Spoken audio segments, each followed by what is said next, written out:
Good morning ninth class. मैं हूं मनोरमा भारद्वाज। बेटा इस वीडियो में हम लोग कंसंट्रेशन ऑफ सॉल्यूशन की बात करेंगे। तो कंसंट्रेशन ऑफ सॉल्यूशन के बारे में बात करने से पहले मैं आपको प्रीवियस वीडियो में जो बता चुकी हूं उस पर आप हल्का सा 1 मिनट में उसको रिमाइंड करेंगे कि सॉल्यूशन जो होता है वो 2 पार्ट से मिलकर के बना होता है, सॉल्यूट और सॉल्वेंट। सॉल्यूट जो है वो पार्ट होता है जो कि कम अमाउंट में प्रेजेंट होता है, जबकि सॉल्वेंट वो पार्ट होता है जो कि ज़्यादा अमाउंट में सॉल्यूशन में प्रेजेंट होता है। ठीक है, तो सॉल्यूट और सॉल्वेंट को मिला करके हमारे पास सॉल्यूशन मिलता है। अब हम लोग बात करेंगे कि आखिरकार किसी भी सॉल्यूशन की कंसंट्रेशन जो है वो क्या होती है। तो अगर हम लोग कंसंट्रेशन ऑफ सॉल्यूशन की बात करेंगे बेटा, तो हम बात करेंगे कि किसी भी सॉल्यूशन में सॉल्यूट की कितनी अमाउंट जो प्रेजेंट है। ठीक है, the amount of solute present in a given quantity of solution is known as concentration of solution. Okay, तो हम कंसंट्रेशन ऑफ सॉल्यूशन की अगर हम लोग बात करेंगे तो इसको निकालने के काफ़ी सारे मेथड्स हैं, बट 9th क्लास में परसेंटेज मेथड को ही जो है प्रेफरेंस दी गई है। तो परसेंटेज मेथड जो है उसमें हम लोग उसको भी 2 पार्ट्स में क्लासीफाई करते हैं कि कंसंट्रेशन ऑफ सॉल्यूशन को निकालने के लिए आप मास बाय मास परसेंट का भी यूज़ कर सकते हैं।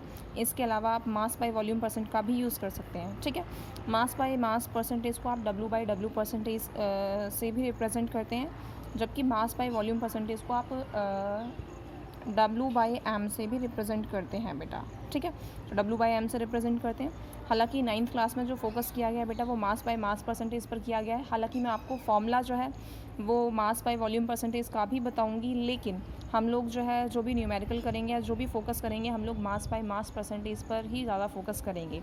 ठीक है, तो अब हम लोग समझते हैं कि मास बाय मास परसेंटेज आखिरकार क्या चीज़ है। तो मास बाय मास परसेंटेज हम लोग समझेंगे बेटा। तो यहाँ पर मास बाय मास परसेंटेज को हम लोग जो है किस तरीके से बताएंगे। हम लोग जानना चाहते हैं कि कंसंट्रेशन ऑफ सॉल्यूशन को हमने कहा कि वो जो है वो अमाउंट ऑफ सॉल्यूट होती है बेटा। ठीक है, अगर अमाउंट ऑफ सॉल्यूट होती है तो इस चीज़ को हम लोग ध्यान से समझेंगे कि क्या होती है। तो मास of solute upon mass of solution into 100। ठीक, क्योंकि हम लोग परसेंटेज निकालने की बात कर रहे हैं तो हम लोग मास बाय मास परसेंटेज को सिंपली मास परसेंटेज भी कह सकते हैं, इसलिए आप लोग कंफ्यूज बिल्कुल भी नहीं होंगे। तो मास परसेंटेज ऑफ सॉल्यूशन जो होगा वो मास of solute upon mass of solution into 100 होगा। मास ऑफ सॉल्यूशन को हम लोग किस तरीके से निकाल सकते हैं, जैसा कि हम आपको पहले ही बता चुके हैं कि सॉल्यूट और सॉल्वेंट को मिक्स करके हमारे पास सॉल्यूशन बनता है। इसलिए हम लोग ये कहेंगे कि weight of solute plus weight of solvent is equal to weight of solution, या फिर आप वेट की जगह पर आप मास भी यूज़ कर सकते हैं। मैं आपको पहले भी कई बार बता चुकी हूँ बेटा कि केमिस्ट्री में मैं वेट और मास अगर यूज़ कर रही हूँ तो कन्फ्यूज़ नहीं होना है कि मैम इन दोनों में तो डिफरेंस होता है, तो उसको हम लोग केमिस्ट्री में एक ही कंसिडर करेंगे, कुछ ज़्यादा डिफरेंस नहीं होता है। हालांकि मैं इस चीज़ से इनकार नहीं करती कि इसमें डिफरेंस नहीं होता है, बिल्कुल डिफरेंस होता है बेटा। ठीक है, फ़िलहाल हमने कहा कि मास बाय मास परसेंटेज को आप W बाय W परसेंटेज से आप रिप्रेजेंट कर सकते हैं। तो आप इसको ऐसा भी कह सकते हैं कि मास ऑफ सॉल्यूट आपने एज इट इज़ रहने दिया है, लेकिन मास ऑफ सॉल्यूशन की जगह पे आप लोग मास of solute plus mass of solvent भी रख सकते हैं इंटू 100। आई थिंक किसी को कोई भी दिक्कत नहीं होनी चाहिए। ठीक है, अब हम लोग बेटा बात करेंगे मास बाय वॉल्यूम परसेंटेज की, जिसको हम लोग W बाय V परसेंटेज से भी रिप्रेजेंट कर सकते हैं। तो यहाँ पर मास ऑफ सॉल्यूट तो एज इट इज़ रहेगा, लेकिन जो सॉल्यूशन है उसका वॉल्यूम जो है हम लोग उसको वॉल्यूम के टर्म्स में लेंगे इंटू 100। इसके बारे में हम लोग ज़्यादा बात नहीं करेंगे, बट हम लोग जो है एक क्वेश्चन के बारे में बात करेंगे।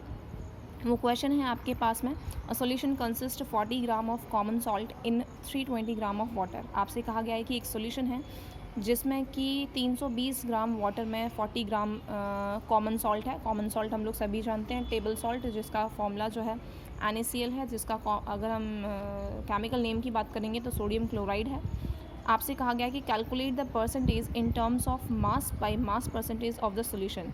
आपसे कहा गया है बेटा कि मास बाय मास परसेंटेज आपको मतलब कंसंट्रेशन निकालनी है मास बाय मास परसेंटेज के टर्म्स में। ठीक है, तो हम लोग बात करेंगे। हम लोग जानते हैं कि सॉल्यूट जो कि हमें यहाँ पर कम अमाउंट में जो प्रेजेंट है बेटा वो है 40 ग्राम आपके पास में NaCl। तो NaCl जिसको आप कॉमन सॉल्ट कहते हैं वो आपके पास में सॉल्यूट है। ज़्यादा अमाउंट में, क्योंकि हमारे पास 320 ग्राम वाटर है, तो ज़्यादा अमाउंट में हमारे पास वाटर है, इसलिए हमने उसको सॉल्वेंट कंसीडर किया है। ठीक है, तो मास of solute that means mass of NaCl हमारे पास 40 ग्राम गिवन है, जबकि मास of solvent that means mass of water हमारे पास 320 ग्राम जो है वो गिवन है। ठीक है, अब हम लोग ये भी जानते हैं बेटा कि mass of solution is equal to mass of solute plus mass of solvent. ये चीज़ हम आपको पहले ही बता चुके हैं। तो हमारे पास मास ऑफ सॉल्यूट गिवन है बेटा 40 ग्राम, और मास ऑफ सॉल्वेंट हमारे पास कितना गिवन है 320 ग्राम। तो हम मास ऑफ सॉल्यूशन क्या करेंगे, इन दोनों को ऐड करके निकालेंगे, तो वो हमारे पास आ रहा है 360 ग्राम। अब हम लोग बेटा बात करेंगे mass by mass percentage of solution की। तो हमारे पास क्या होता है, मास of solute upon mass of solution into 100। ठीक है, अब अगर हम लोग यहाँ पर बात करें बेटा, तो देखिए मास ऑफ सॉल्यूट हमारे पास है 40 ग्राम, जबकि मास ऑफ सॉल्यूशन हम लोगों ने कैलकुलेट किया है 360 ग्राम इंटू 100। अब जो भी कैलकुलेट करके आएगा वो आप लोग आसानी से कैलकुलेट कर सकते हैं। ठीक है, और आप लोग मुझे बताएंगे कि कैलकुलेशन करके यहाँ पर कितना आ रहा है।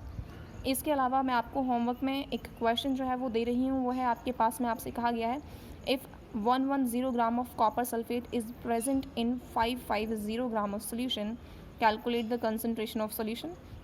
आपसे कहा गया है कि जो सॉल्यूशन है उसका जो वेट है, उसका जो मास है वो आपको 550 ग्राम दे रखा है, जबकि उसमें ये कहा गया कि उसमें 110 ग्राम जो है कॉपर सल्फेट प्रेजेंट है।